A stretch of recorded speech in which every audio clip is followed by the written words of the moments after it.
The camera fades in. A silent shot of Buckingham Palace. Empty courtyard. A cold London wind slicing through the morning air. Then, chaos. Before we continue, please hit the like button, subscribe to the channel, and turn on the notification bell for updates. Prince Harry's voice, trembling with rage, echoes down the marble corridor of his Montecito mansion.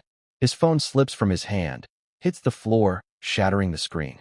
A message flashes before it dies. Official notice of royal title suspension. For a man who once promised to protect his wife from the monarchy's cold machinery, this wasn't just news. It was betrayal. By his own blood. By the brother he once called his best friend. What could drive Prince William, the future King of England, to make the ultimate royal strike? And why now, when the world believed the brothers were slowly healing their fractured relationship? The answer, as sources close to the palace whisper, is far darker than anyone imagined. Because this wasn't about protocol or reputation. It was about revenge. You see, the palace had reached its limit. For months, senior courtiers had been quietly urging Prince William to take decisive action. Meghan Markle, they claimed, continued to enjoy unofficial privileges that only a royal should have. Privileges that came with invisible protection, influence, and immunity. When William discovered just how far those privileges extended, insiders say he was furious beyond words. What followed wasn't a simple administrative decision. It was a royal execution in disguise. But let's not get ahead of ourselves. Because to understand this act, this final, irreversible split between two sons of Diana, we must go back to the beginning. The brothers who once leaned on each other at their mother's funeral are now the faces of two completely different worlds. William, duty, restraint, the stoic heir. Harry, rebellion, emotion, the runaway prince. And Meghan, the woman who became both the spark and the storm. When she entered the royal picture, Harry saw light. William saw lightning. The palace saw danger. But love has its own logic. Harry wasn't just falling for a woman. He was falling for a narrative, a sense of freedom he thought the monarchy had denied him his whole life. And when that freedom came under threat, he fought back. Against tradition, against protocol, and against his brother. Yet history has a cruel sense of irony. Because the same man who once fought to protect his wife from royal control would now watch helplessly as his brother used that same system to destroy her. Imagine the irony. Two brothers raised to embody unity, now waging a cold war across continents. The British press first broke whispers of a formal reassessment of Meghan Markle's royal status. At first, no one took it seriously. Then came the official palace statement, worded with surgical precision, dripping with polite venom. The Duchess of Sussex no longer retains privileges previously afforded under royal protocol. Translation? Stripped. The timing was suspicious. Just days after Meghan's public appearance at a Los Angeles charity gala, a moment she had choreographed as her reemergence into royal grace. The photos were dazzling, the coverage sympathetic, and for a moment, it seemed Meghan had outplayed the monarchy's media game. But while she smiled for cameras in California, papers were being signed in London. William had made his move. It wasn't merely symbolic. It was final. Inside royal walls, aides described it as Operation Severance. Even Charles, insiders claim, was hesitant, unsure whether the move would spark another public feud. But William insisted. This isn't about punishment, he reportedly said. It's about integrity. Integrity. The word hung in the air like a dagger. For Harry, it was an insult disguised as justification. For Meghan, it was humiliation reborn. And for the world, it was the beginning of the royal family's most dangerous chapter yet. Because Meghan Markle wasn't going to accept defeat quietly. Back in Montecito, reports suggest her team of advisors was already in crisis mode. Strategizing, spinning, rewriting history in real time. Meghan had built her empire on perception, and perception, she knew, could still turn truth into sympathy. Harry, on the other hand, wasn't thinking about perception. He was thinking about blood. When the call came confirming the removal, he allegedly went silent for almost a full minute. Then came a voice that one witness described as choking with anger. He did this, my own brother did this. Those who know Harry best say it wasn't just rage. It was heartbreak, the kind only family can inflict. For years, he'd watched his brother step into the spotlight their mother once dreamed they'd share. Now, that light burned hotter, and Harry was no longer welcome in its glow. He once said he left the royal family to protect his wife. But now, it seemed, leaving hadn't been enough, because the monarchy hadn't left him. And while royal aides denied it publicly, insiders confirmed that Meghan's title revocation was only the surface of a deeper royal maneuver, one meant to re-establish William's dominance, restore public trust, and quietly isolate Harry from the institution forever. The media spun it as a routine administrative clarification, but everyone inside those palace walls knew better. William's patience had expired. His brother's actions, from Netflix documentaries to memoir confessions, had crossed an invisible line. There's an unspoken rule in the monarchy. You can criticize the system, but never the heir. Harry broke that rule, and William never forgot. For months, he'd watched Harry and Meghan monetize royal secrets, court Hollywood attention, and subtly undermine the crown. It wasn't just embarrassing. It was dangerous. Royal sources describe William's breaking point as a series of accumulating detonations. First came the Netflix episode comparing palace staff to colonial enforcers. Then the memoir, Spare, where Harry painted William as a temperamental, jealous brother. And then Meghan's speech at an American Women's Summit, hinting that her royal treatment had been borderline abusive. Each headline chipped away at the institution's credibility and William's patience. Behind the scenes, his team began compiling a report, a legal framework to reassess Meghan's privileges, still recognized under certain diplomatic conditions. It wasn't public. It wasn't discussed. It was strategic. By the time Meghan walked the red carpet in Los Angeles, smiling like a queen reborn, the documents were already en route to the Privy Council. And on that day, history quietly turned. Imagine the silence inside Montecito when the letter arrived.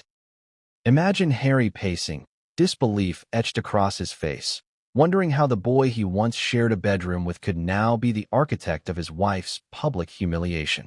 But what if it wasn't just about titles? What if William was trying to send a message, not just to Meghan, but to Harry himself? That's the part most people don't know. You see, William's decision came after months of intelligence briefings, confidential reports, and quiet interventions from those closest to the throne. The monarchy's stability was at stake. Rumors swirled about Meghan's alleged influence networks, her ongoing media deals, and what palace insiders privately called unauthorized diplomatic communications. Was William protecting the monarchy, or protecting himself? As this storm brewed behind the scenes, the brothers' communication had already collapsed. Messages went unanswered. Calls were ignored. And when one aide suggested William reach out to Harry before making it official, the future king reportedly said, he made his choices. Now, he'll face the consequences. For the royal family, it was control restored. For Harry, it was war declared. That night, according to an inside source, Harry broke his silence in a furious call to a confidant. He's trying to erase Meghan, erase everything we built. The next morning, paparazzi swarmed their gates. The palace denied any emotional intent. And yet, behind those stone walls, William reportedly told his staff, we had no other choice. But was that true? Or was this payback, carefully wrapped in protocol? What began as a family dispute had now evolved into something far more brutal, a battle for legacy, for identity, and for the soul of the crown itself. And through it all, one question keeps haunting those who once believed the brothers' bond was unbreakable. Was this William's royal duty, or his revenge? As the days unfold, Meghan's team scrambles to rewrite the narrative, painting the act as vindictive.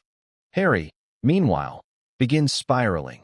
The old trauma, the public rejection, the ghost of his mother's loss all colliding at once. Friends close to him say he stopped answering calls, shut himself away, and began plotting his next move. Not against the monarchy, but against his brother. Because Harry had proof, or so he claimed. Proof that the royal family had planned this months in advance, and that certain conversations inside the palace would expose how far they were willing to go to silence Meghan. If that's true, it would mean the war between the brothers isn't over, it's only just begun. And the irony?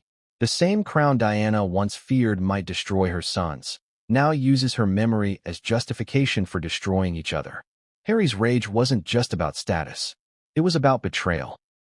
A betrayal wrapped in family crests and golden signatures. He once said, "We're on different paths, but we'll always be brothers." Now, even that promise feels like a ghost. Because once a crown decides someone no longer belongs, there's no path back. And yet, one whisper from inside the palace suggests there's more to come. That William's decision wasn't final. That something, or someone, inside the royal institution had pushed him to act faster than he planned. Who was it? And why were they so desperate to strip Meghan's name from royal history? That's where our story truly begins. Because the person behind the royal decree wasn't William at all. It was someone with far more to lose. And when Harry found out, the brothers' feud turned into something much darker. What came next would change everything, and no one saw it coming. It began with a signature. A royal stroke of ink that sent shockwaves from Buckingham Palace to Montecito. For weeks, the whispers had been growing louder in London's corridors of power that Prince William had finally lost his patience. But when the official notice landed on Meghan Markle's legal desk, the world realized it wasn't gossip anymore. It was war. The royal decree was crisp, deliberate, and devastating. Issued under the authority of the crown, it formally stripped Meghan Markle of her remaining privileges as a member of the British royal family. No more honorary patronages. No more diplomatic courtesy. No more access to royal correspondence, archives, or representational roles. It wasn't just about a title. It was a statement. And at its core was one man. Prince William, the heir to the throne, the future king, and now, the brother who finally said enough. The world's cameras were already spinning before the ink had dried. Headlines screamed across morning broadcasts. William cuts Meghan loose. Prince ends royal privilege. Harry's fury over brother's decision. But behind those headlines was something far more personal. A brother torn between family loyalty and royal duty. People forget how close they once were. Two boys who leaned on each other through tragedy. They shared whispered jokes during official events, guarded each other from the press, and carried the heavy ghost of Diana together. To the public, they were inseparable, the embodiment of their mother's legacy. But time, and love, and resentment have a way of changing even the strongest bonds. And Meghan Markle became the spark that ignited those buried embers. William had tried, at first, to be patient. Sources close to Kensington Palace say he even pleaded with Harry privately, warning him about how quickly the system can turn on anyone who plays with public perception. But Harry, blinded by what he saw as love and liberation, saw only judgment and betrayal. The brothers' last calm conversation, according to an insider, ended with William saying 6 words that would echo for years. "You're choosing her over all of us." Harry hung up, and he never called back. Fast forward to now, years later, and that emotional wound had become a political weapon. Royal insiders describe William's mood leading up to the decree as controlled fury. He didn't shout. He didn't storm. He planned. He met with senior advisors, legal representatives, and communication strategists behind closed doors at Clarence House. Every move was measured. Every sentence vetted. They called it protocol review, but within the palace, everyone knew what it really meant. The royal decree. Prince William is determined to protect the integrity of the monarchy, one senior official was quoted saying. Even if that means taking painful actions against family. Painful actions. Such a clinical phrase for such a human betrayal. For Meghan, it was déjà vu, another rejection from an institution that had never truly accepted her. But for William, it was the end of something sacred, a final attempt to reclaim order from chaos.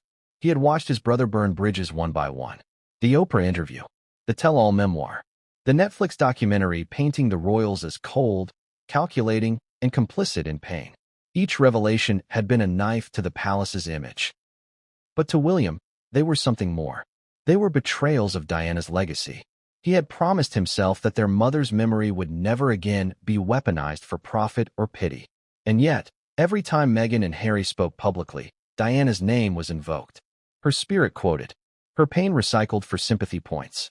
In William's eyes, that was the ultimate sin. So when his advisors presented him with an opportunity to cut the last symbolic thread tying Meghan to the monarchy, he didn't hesitate. Not this time. He picked up the pen. He signed. And history shifted. The decision wasn't made lightly. Even King Charles reportedly hesitated. He worried the move would turn public opinion against them, painting William as vindictive. But William stood firm. If we let this go on, we'll lose everything, he reportedly told his father. Not just the monarchy. Our credibility. Our family's honor. It wasn't the statement of a jealous brother. It was the calculation of a king in waiting. And yet, beneath that royal composure, there was something colder, personal. Because deep down, William had never forgiven Meghan for what she did to Kate. The tears before the wedding. The alleged text messages. The stories that reversed blame. To William, that wasn't just drama, it was deceit. And when Harry publicly sided with Meghan, even against Kate, it became the final fracture. The crown could withstand scandal. But betrayal? That cut deeper than any tabloid headline. And so the decree was born, framed as official protocol. But in truth, it was vengeance cloaked in velvet. Inside the Montecito mansion, Harry's reaction was volcanic. Witnesses described shouting, slammed doors, and moments of complete silence. Meghan reportedly tried to calm him down, telling him they could control the story. But control wasn't what Harry wanted. He wanted retribution. He had spent years painting his brother as the cold one, the controlled one, the robotic heir. But now, that control had turned on him, and the world was watching. The statement from Kensington Palace was short, just 127 words. Yet it landed like an earthquake. It spoke of the continued importance of accountability and respect for royal tradition. It thanked Meghan for her past contributions, and it ended with a line that sent chills through the press room. The privileges extended to the Duchess of Sussex will no longer apply under royal protocol. No emotion, no explanation, just silence. Royal protocol had spoken, and when protocol speaks, it never apologizes. But why now? Why this moment, years after Megxit? Why reignite the fire when the ashes had barely cooled? Because, according to one palace aide, new information had surfaced, something William couldn't ignore. Documents, communication logs, perhaps even evidence suggesting Meghan had continued to use her royal title in certain international dealings. And if that were true, it wasn't just embarrassing. It was potentially illegal. William had always been cautious, trained from birth to think like an institution, not a man. But in this case, he made a rare exception. He acted swiftly, personally, and absolutely. The irony, of course, is that Diana herself had once been stripped of her HRH title after her divorce from Charles. And now, decades later, her son had done the same to the woman his brother loved. History has a cruel rhythm. When news broke, reactions were divided. Some praised William's decisiveness, calling it the firmness the monarchy needed. Others condemned him for cruelty, branding him the Ice Prince. But no matter the opinion, one fact was undeniable. The balance of power had shifted. William had declared himself not just the heir, but the enforcer. And for Harry, that realization hit like thunder. He had always believed that deep down, William still saw him as his brother, the mischievous kid who made him laugh, the soldier who fought beside him. But now, that illusion was gone. He wasn't a brother anymore. He was an outsider. And worse, he was powerless. Even the American media couldn't spin the story in Meghan's favor without looking desperate. Because this wasn't gossip, it was law. Royal law. The document itself, elegant parchment, embossed with the Windsor crest, was a relic of a 1,000-year-old system. And yet, in one moment, it silenced a modern global brand. It reminded everyone that no matter how famous you are, how loved, how loud, the crown always wins in the end. And William knew it. The decision, while cold, was brilliant in its precision. No open accusations, no emotional outbursts, just paperwork and power. It was, as one courtier whispered, the perfect royal assassination. But Harry wasn't done. He wasn't going to accept this quietly. Behind the scenes, his team began preparing statements. Meghan's publicist was on standby. Drafts were written, deleted, rewritten. Should they attack? Should they appeal to emotion? Should Meghan finally reveal what really happened inside the palace? Harry wanted blood. Meghan wanted strategy. And somewhere in between those two instincts, chaos began to take shape. Because what neither of them knew was that the royal decree was only the beginning. William had something else planned, a move that would expose what the palace insiders were calling Meghan's unseen privileges. Something that could not only end Meghan's public credibility, but shake Harry's remaining faith in his own family. And when Harry found out what William had authorized next, it would push him beyond anger, beyond loyalty, beyond forgiveness. The brothers were about to enter a chapter of royal history so dark, even Diana could never have imagined it. Because this wasn't just about titles anymore. It was about truth, and how far one prince was willing to go to protect it. But what came next would change everything, and no one, not even the crown, was prepared for what it revealed that it was supposed to be a quiet night. One of those rare evenings where the weight of royal duty could be set aside, if only for a few hours. But by dawn, the bond between Diana's sons would be shattered beyond repair. The night they stopped speaking wasn't filled with cameras or speeches. It was raw, personal, silent, until it wasn't. And for both men, it marked the moment when family turned into a battlefield. It began after months of strain, subtle at first, invisible to the outside world.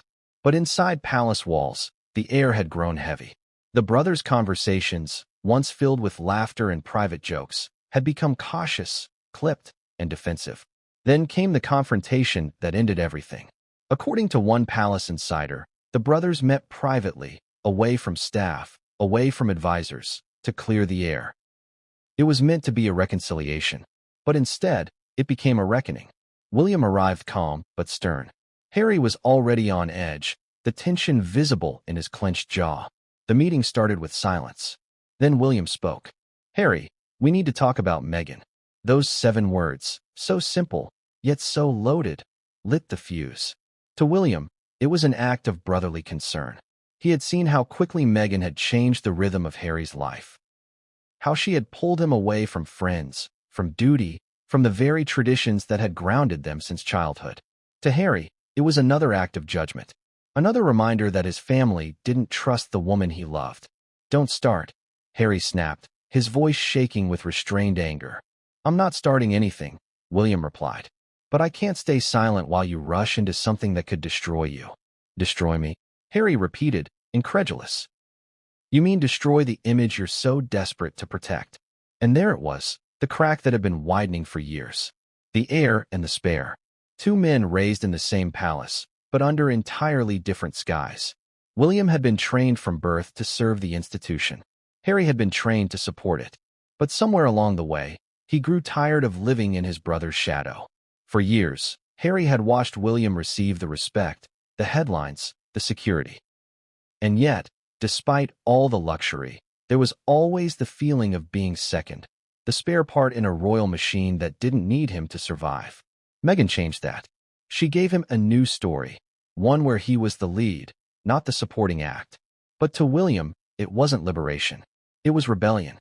That night, the argument spiraled into chaos. William accused Meghan of manipulating the press, of playing the victim card. Harry accused William of arrogance, of hiding behind royal advisors instead of listening like a brother. The shouting grew louder until one of them, no one knows who first, brought up their mother. "Would Mum even recognize us now?" William reportedly said, exasperated. Harry fired back. "Don't you dare bring her into this. You're nothing like her." Those words hit harder than any insult. William froze.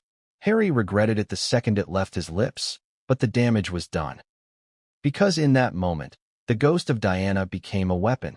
It was the one thing that united them and divided them all at once, her memory. The grief they never processed had become the blueprint for how they fought. Emotional, explosive, and filled with pain that never really healed. They weren't just arguing about Meghan. They were arguing about everything. Childhood wounds, royal expectations, the crushing pressure of legacy.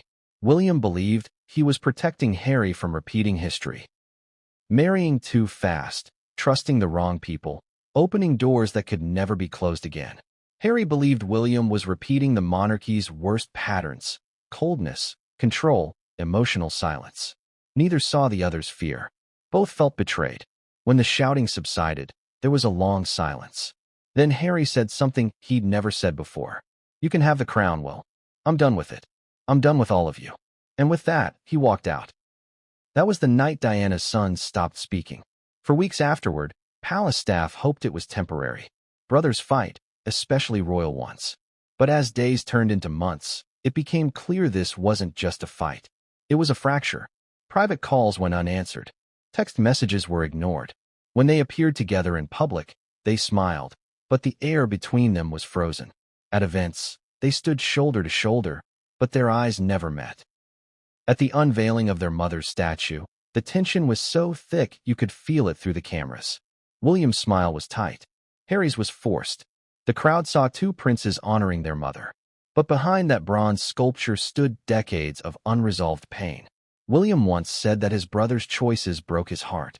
Harry once said that his brother was trapped inside the system. They weren't enemies yet, but they weren't brothers either. It was Diana's worst fear realized. That the institution she once called the firm would swallow her boys and pit them against each other. She had always told them to stay close, to protect each other. Never let anyone divide you, she would say. But the crown has a way of dividing even the closest of souls. And Meghan, knowingly or not, became the wedge. Because the truth is, William never hated Meghan. At first, he wanted to like her. He tried. He even welcomed her into the family with grace, introducing her to Kate, showing her how things worked. But something changed after the wedding. Reports began surfacing of staff leaving, of shouting matches, of emotional manipulation behind palace doors. William began to hear things, not from the tabloids, but from people inside the household. And each new rumor pulled him further away from Harry. By the time Meghan and Harry announced their exit from royal life, the relationship between the brothers was already crumbling. The Sandringham Summit, the emergency meeting called by Queen Elizabeth to handle the fallout, was supposed to mend things. Instead, it deepened the wounds. Harry arrived late. William barely looked at him. The Queen, dignified but visibly strained, tried to broker peace. But it was no use. Every word felt like a minefield. Every sentence carried unspoken accusations. When the meeting ended, Harry left without saying goodbye. William stayed behind, pacing silently in the drawing room. And that was it. The bond Diana built was gone. The irony of it all. They had spent their entire childhood shielding each other from the pain of her death, and now, they were using that pain against each other. Harry once said in an interview, "She'd be sad about what's happened between me and William." And he was right. Because Diana wanted her sons to be free from the coldness of the institution, but instead, they had become its prisoners. William trapped by duty. Harry trapped by resentment. When Meghan came into Harry's life, she reignited everything buried under the surface. The anger, the loneliness, the need to prove himself. She became his shield against the royal world he'd come to hate. But to William, she became the symbol of everything tearing their family apart. That's why the night they stopped speaking wasn't about one argument. It was the eruption of years of suppressed emotion. William once confided to a friend, "He doesn't see it, but she's isolating him from everyone who loves him." Harry, meanwhile, told Meghan privately, "He'll never understand me. None of them ever will." The walls of their mother's legacy, the thing that was supposed to protect them, had become the walls separating them. And in that moment, William made an unspoken decision. If Harry had chosen his own path, then so be it. But if that path ever threatened the monarchy, he would act. That decision, that silent vow, would come to life years later with the royal decree that stripped Meghan's privileges. And when that happened, it wasn't just a political act. It was the fulfillment of that long-ago night's unspoken promise. If Harry leaves the family, he leaves everything. The sad truth? That night wasn't just about two brothers fighting. It was about two destinies colliding. William, the crown's heir, sculpted by centuries of tradition. Harry, the rebel prince, forged in grief and love. They were two halves of Diana's heart, torn in opposite directions. One bound to duty, one bound to defiance. And when those forces met that night, something beautiful died. The world never saw it. The cameras never caught it. But every royal insider who's spoken since agrees on one thing. That was the night the monarchy lost its unity and its humanity. And when Harry finally learned the truth behind his brother's later decisions, that the royal decree had roots in that single night, his fury reached a breaking point. Because he realized something that chilled him to the core. This wasn't a sudden betrayal. It was years in the making. And the person who helped William prepare for that night wasn't a royal advisor, wasn't even a family member.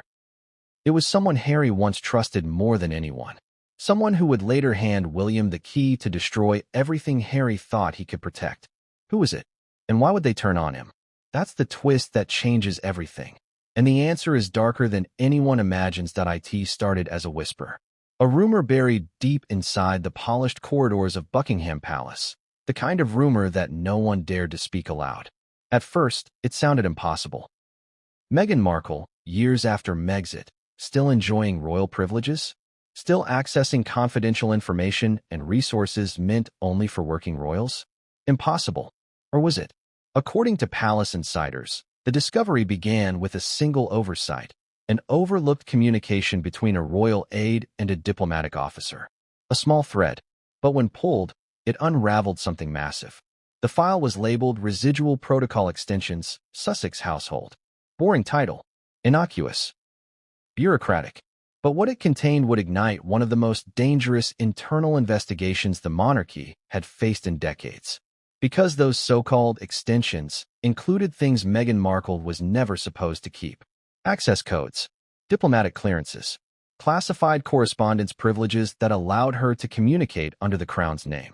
In short, power. The kind that doesn't fade, even after exile. The shocking part? None of this was supposed to exist anymore. When Meghan and Harry left royal service, the deal was simple. They'd give up their official roles, but retain certain courtesies, basic security coordination, travel protocols, and protection of correspondence. Nothing more. But someone, somewhere inside the palace, had left certain lines active, certain permissions unrevoked. And for years, no one noticed. Until they did. Prince William reportedly found out during a high-level security review, one of his routine briefings as the Prince of Wales. The discussion, initially about royal correspondence procedures, took a sharp turn when an aide mentioned that the Duchess of Sussex had recently been granted automatic clearance for diplomatic transport during an overseas charity event. William paused. "Excuse me. The system still recognizes her under retained protocol, sir," the aide explained nervously. The room fell silent. That silence was the beginning of the end. Because to William, it wasn't just a clerical error. It was a betrayal of trust, of the monarchy, and of his authority. He immediately ordered a full internal audit. And what they found shocked even the most senior officials. Several of Meghan's old privileges, things that should have been revoked years ago, were still active in official databases. Encrypted access, diplomatic identification codes, even contact privileges with Commonwealth offices. In other words, Meghan Markle, though no longer a working royal, could still pull royal strings behind closed doors, or at least appear to. It was the perfect setup for manipulation, and William knew it. One of his aides later described his reaction as controlled fury. He didn't raise his voice. He didn't shout. He simply said, "Fix it. Now." But fixing it wasn't so simple, because the audit also revealed something else. Some of those privileges had been used. Over the past 2 years, Meghan's team had allegedly made contact with diplomatic representatives during charity events and media projects, claiming to act in coordination with the palace. Was it true coordination, or just branding? The line was blurry, but the damage was done. For William, this wasn't just a technical violation. It was symbolic. The monarchy operates on perception. And the perception that Meghan was still functioning as a royal, even unofficially, was dangerous. Because every time Meghan appeared at a red carpet event or a humanitarian summit, her title followed her. The Duchess of Sussex. Not former Duchess. Not ex-royal. No, the same title that connected her directly to the crown. And whether she meant to or not, that connection gave her leverage. Diplomatic circles respected her name. Global institutions treated her as royalty. And foreign donors saw her influence as a bridge to the British establishment. William saw it differently. He saw it as infiltration. "This can't continue," he told his advisors during a late-night briefing. "If she still holds those privileges, she still holds the crown's credibility. For the royal family, credibility is everything. Once it slips, it's gone forever." And so, quietly, the order was given. A new file, this time top secret, was created, Duchess Privilege Assessment. It wasn't just an audit anymore. It was an investigation. The team assigned to it was small, loyal, and sworn to secrecy. Their job: trace every communication, every email, every instance of Meghan or her representatives using royal identifiers. The deeper they dug, the worse it looked. Emails surfaced between Meghan's management and certain European organizations referring to her as Her Royal Highness. Requests for diplomatic security escorts during charity events. Private messages to embassy staff thanking them for continuing cooperation. All technically small breaches, but when stacked together, they painted a damning picture. It wasn't fraud. It was finesse, the kind Meghan was famous for. To William, that finesse felt like defiance, the kind that mocked every royal sacrifice he had ever made. He had spent his life playing by the rules, protecting the family's image, and now his own sister-in-law. The woman who had humiliated the institution before millions was bending those rules to her advantage. Enough was enough. Reports say William personally briefed King Charles about the findings. The king's reaction? Calm, but disappointed. Do what you must, he told his son. But make sure it's clean. Clean, meaning no leaks, no spectacle, no drama. But in royal families, nothing ever stays clean for long, because someone leaked the existence of the internal review. A single line in a newspaper column. Sources say the palace is quietly reviewing certain privileges granted to the Duke and Duchess of Sussex. Within hours, the world was ablaze. Commentators speculated. Fans raged. Pundits dissected every possible meaning. And in Montecito, Meghan's phone began lighting up. She read the headline, paused, and laughed. Let them review, she reportedly told a friend. They can't erase me. But deep down, she knew William could. Because this wasn't just a feud anymore. It was official. Her royal privileges were now evidence. And evidence always leads to consequence. Harry was furious. He called the whole thing a witch hunt. He's obsessed with us, he told a close friend, referring to William. He can't stand that we built something without him. But behind Harry's bravado, there was fear. He knew how ruthless the institution could be when protecting itself. And William was no longer just a brother. He was the future king. As the investigation expanded, strange details began to surface. Certain royal communications had been forwarded to external email domains. Internal schedules had been accessed from California-based IP addresses. And, most shocking of all, someone inside the royal system had helped make it possible. An insider. That realization changed everything. Because if Meghan still had access, it meant someone within the palace had kept the door open. Was it loyalty? Sympathy? Or blackmail? No one knew. But the discovery forced William to escalate the matter, from private review to formal royal action. That's when the secret files reached his desk, printed, sealed, marked confidential, Sussex clearance overview. Inside were pages of communications, timestamps, metadata, and security logs. And one note from the intelligence liaison to William. Your Royal Highness, these privileges were not only active, they were recently used. That line sealed Meghan's fate. William called an emergency meeting with the Privy Council. Charles was briefed again. Even senior aides to the late Queen Elizabeth's office were contacted for reference. It was decided unanimously. The privileges would be revoked, permanently and publicly. But William wanted more than a simple revocation. He wanted closure. He wanted an end to the manipulation, the headlines, the quiet defiance. So he made a decision that would shake the monarchy to its core. Instead of letting the process unfold quietly, he instructed his communications office to confirm the action publicly. Not a leak, not speculation, an official royal decree. It would serve two purposes: transparency for the public and a final message to Harry and Meghan. The crown was done tolerating them. But here's where the story takes a turn. Because before the decree was announced, someone tipped Meghan off. She knew it was coming, and she wasn't going to take it lying down. Within 24 hours, her team began preparing counterstatements, talking points about royal vindictiveness, narratives about modern independence versus outdated monarchy.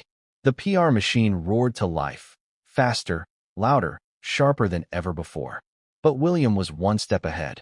Because what Meghan didn't know, not yet, was that the files contained more than just records of her privileges.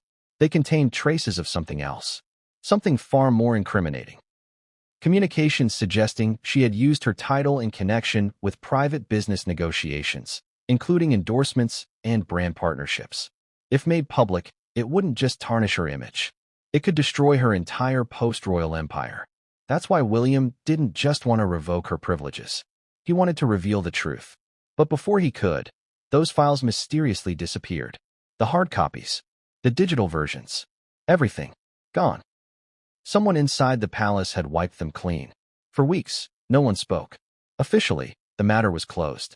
Unofficially, it had just begun. Because if Meghan still had allies inside the institution, the battle wasn't over. It was just shifting into the shadows. And when those shadows started whispering secrets to the press, the royal family realized they weren't fighting a scandal. They were fighting a ghost. A ghost built on power, secrecy, and betrayal. And the only man who could expose it, the one who had seen the files with his own eyes, was now facing pressure to keep silent. Prince William. But silence has a way of cracking under pressure. And the next time William spoke, he wouldn't be measured or composed. He would be furious. Because what came next wasn't a scandal. It was an explosion, one that would pull Harry into the fire and leave the monarchy gasping for control. And when that happened, even the crown couldn't contain the damage. Because the person behind the missing files was closer to Harry than anyone dared to imagine. It was just past midnight in Montecito when Prince Harry's phone began to vibrate. The screen flashed an international number, London. He stared at it, confused. No one called him directly from the palace anymore. Not since the fallout. Still, something in his gut told him to answer. The voice on the other end was familiar, crisp, restrained. Every syllable carrying the weight of centuries. "Good evening, sir. It's about the Duchess." That was all it took. Harry's heart sank. His throat tightened. He stepped outside onto the veranda, the California air cool against his skin. "What about her?" he asked, his voice low-guarded. There was a pause, the kind of pause that always comes before bad news. "I regret to inform you that the Privy Council, under the direction of His Royal Highness the Prince of Wales, has approved the revocation of remaining royal privileges extended to the Duchess of Sussex." The words hit like a punch to the chest. Harry went silent. The aide kept talking, explaining the legalities, the formalities, the phrasing that turned pain into protocol. But Harry didn't hear a thing. He could only hear one word echoing in his mind. William. His brother had done this. He finally spoke, his voice trembling with disbelief. "You're saying William ordered this?" "Sir, the decision was unanimous," came the careful reply. "But yes, it was authorized by the Prince of Wales." Harry laughed, a short, bitter sound. "Of course it was." Then came the rage. "After everything, after we walked away, after we said we'd never interfere again, he still can't leave us alone?" The aide remained quiet. Harry's voice rose. Tell him I said he's pathetic. He's hiding behind that crown because he's got nothing else left." He hung up before the aide could respond. And then, the meltdown began. Witnesses say Harry stormed through the house, shouting, slamming doors, hurling questions that no one could answer. Who gave him the right? How could he do this to us? To me? Meghan followed him from room to room, trying to calm him down. But Harry wasn't listening. This wasn't just about protocol. This was personal. Because to Harry, the revocation wasn't just a political move.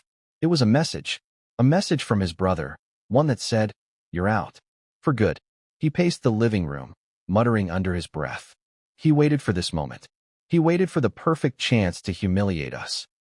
Meghan tried to stay composed, but even she looked shaken. She had seen this side of him before, the anger that came when old wounds were reopened. Because William wasn't just his brother. He was the one person Harry had spent his life both idolizing and resenting. And now, that bond was gone. Harry poured himself a drink, his hands trembling. "This is exactly what they did to Mom," he said. "Exactly. They strip you of everything. They isolate you, and then they destroy your name." It was the same cycle of control and punishment he'd been running from his whole life. And somehow, even across an ocean, it had found him again. Meghan's voice was calm but sharp. "Harry, we knew this was coming. The investigation, the press. They've been planning it for months." Her words didn't help. In fact, they made it worse. Because that meant she'd seen it coming and hadn't told him. He turned to her. "You knew?" She hesitated. "I heard whispers, yes." But I didn't want to upset you until we knew it was real. Harry stared at her, betrayal flickering behind his eyes. Upset me? Meghan, this isn't a headline. This is my family. My brother. For a long moment, the room went silent. Then he whispered. He finally did it. He cut me out completely. Hours passed. Harry sat in the dark, replaying everything. Every argument, every cold silence, every headline. He thought of Diana. He thought of her tears when she lost her HRH title. And now, the same humiliation was happening to his wife. The irony burned like fire. Harry had sworn to protect Meghan from the institution that destroyed his mother. Now that same institution, led by his own brother, was finishing the job. By morning, the story had broken. Every news outlet in the world carried the same headline. Prince William officially revokes Meghan Markle's royal privileges. Reporters swarmed the gates of the Montecito mansion. Photographers camped outside. Commentators speculated endlessly about what this meant for the Sussexes.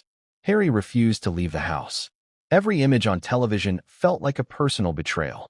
He called his old contacts in London, people who still worked within royal circles.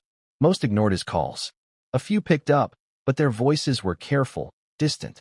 One said quietly, "Harry, you need to understand. This isn't just about Meghan. It's about control. Control. That word again.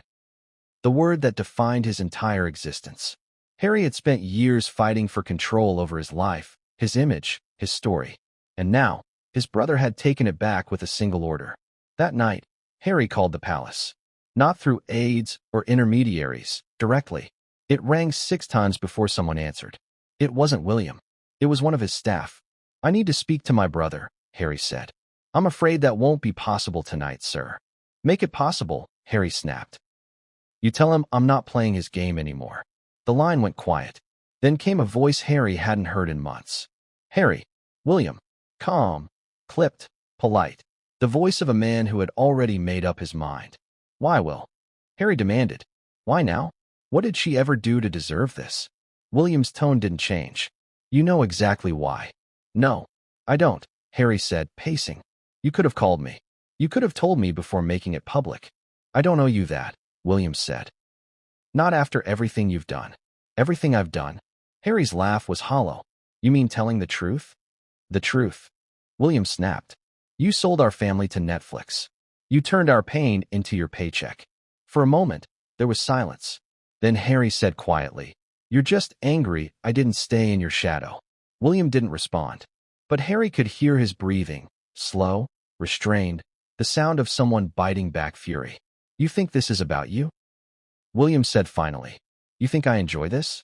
You forced my hand, Harry. You made this impossible." "I made this impossible," Harry shouted. "You're the one who decided to destroy my wife." William's tone hardened. "She destroyed herself, and she's dragging you down with her." The call ended there. No goodbye, no resolution. Just the sound of finality, the quiet ending of a bond forged in childhood and broken in adulthood. Harry threw the phone across the room. It shattered against the wall. Meghan stood in the doorway, her face pale. "What did he say?" Harry looked at her, eyes red, voice shaking. "He said you destroyed yourself." Meghan's jaw tightened. "Then he's already made his choice." The next morning, Harry disappeared for hours. He drove up the California coast alone, ignoring calls, trying to process the reality that his brother, his own flesh and blood, had officially erased his wife from royal history. He thought about their childhood, the laughter, the mischief, the nights they hid under blankets while Diana told them stories of freedom, of love, of courage. And he wondered how it all went so wrong. Was it fame? Power? The crown? Or had they always been destined to become rivals? By the time Harry returned home, Meghan was already in crisis meetings with her PR team, drafting statements, managing optics. But Harry wasn't thinking about optics anymore. He was thinking about revenge. "If they want a war," he told one of his friends, "they'll get one." He began calling journalists, not to leak news stories, but to test the waters, to see who would listen, who would sympathize. But something strange happened. Reporters were hesitant. Some even said they'd been told not to engage. It was as if the palace had built a wall, an invisible firewall between Harry and the rest of the media world. And that's when it hit him. This wasn't just William's decision. It was coordinated. A campaign. The phone call that night wasn't the end. It was the beginning. Because deep within Buckingham Palace, something else was happening. Something even Harry didn't know about yet. While he was lashing out, breaking down, and trying to make sense of it all, William was already preparing the next move. An even deeper strike. A revelation that would justify the decree and crush any sympathy Meghan had left. And when it came out, it would make the world question everything they thought they knew about the Sussexes. Because one of Meghan's closest allies, someone she trusted with her secrets, had just handed William the evidence he needed to finish what he started. And when Harry found out who it was, his rage would turn to despair. Because betrayal, when it comes from within, cuts deeper than any royal punishment. And what came next would tear his world apart. The sun was barely up over Montecito when Meghan Markle's phone began buzzing uncontrollably. Hundreds of notifications. Headlines, statements, tweets, all echoing one message. Prince William strips Meghan Markle of her royal privileges. She sat on the edge of her bed, her hand frozen on the screen, the morning light spilling across the room like an accusation. For a moment, she didn't move. She didn't breathe. Then, without warning, she let out a sharp, bitter laugh. So that's how they want to play it. Those who know Meghan say that in moments of crisis, she doesn't cry. She calculates. And that morning, her mind was racing faster than her pulse. Within minutes, she was on a conference call with her PR team, her lawyers, and her most trusted advisors. The mood was tense, voices overlapping through static. "What's our position?" one advisor asked. Meghan's tone was ice. "Our position," she said, "is that this is revenge, not reform." Because deep down, she knew exactly what this was about. This wasn't about royal protocol or paperwork. This was William's way of crushing her publicly, reclaiming control over the narrative she'd stolen from him. For Meghan, it was personal. For William, it was political. But for the monarchy, it was survival. She stood by the window, staring out toward the ocean, her reflection merging with the morning glare. "He couldn't stand it," she muttered. "He couldn't stand that I became more relevant than all of them combined." Her team tried to advise caution, to respond carefully, diplomatically. But Meghan wasn't in the mood for diplomacy. She wanted blood. Because this wasn't just humiliation, it was history repeating itself. She remembered the stories Diana had told. The images burned into her mind long before she ever entered the palace. A woman adored by millions, isolated by the few who held power. A woman stripped of her royal dignity the moment she stopped obeying. And now it was happening again. Different decade, different woman, same crown. "She warned me," Meghan said quietly to one of her friends. "She told me they'd do this if I ever outshined them." The words hung in the air, Diana's ghost whispering through the years. Meghan's anger quickly turned into strategy. She began pacing the room, dictating statements, rejecting drafts, crafting her message. "Make it emotional, but not desperate," she said. "Strong, but not aggressive. I want the world to see this for what it is, punishment for independence." Her team scrambled to keep up. Every word mattered. Every tone could tip public sympathy one way or another. But behind the polished media response, Meghan was unraveling. Her fury wasn't just about the loss of a title. It was about what that title represented: validation, power, legacy. Without it, she feared being reduced again to what the British press had always painted her as: the outsider, the disruptor, the commoner who thought she could play queen. And the cruelest part? The very institution she had accused of being outdated and oppressive was now proving her right by destroying her. Across the ocean, the palace was silent. No statements beyond the formal decree. No emotion. No explanation. To Meghan, that silence was infuriating. It wasn't just dismissal. It was erasure. She knew exactly what the palace was doing. They were letting the headlines destroy her without lifting a finger. They had learned from her own playbook. Let perception do the damage.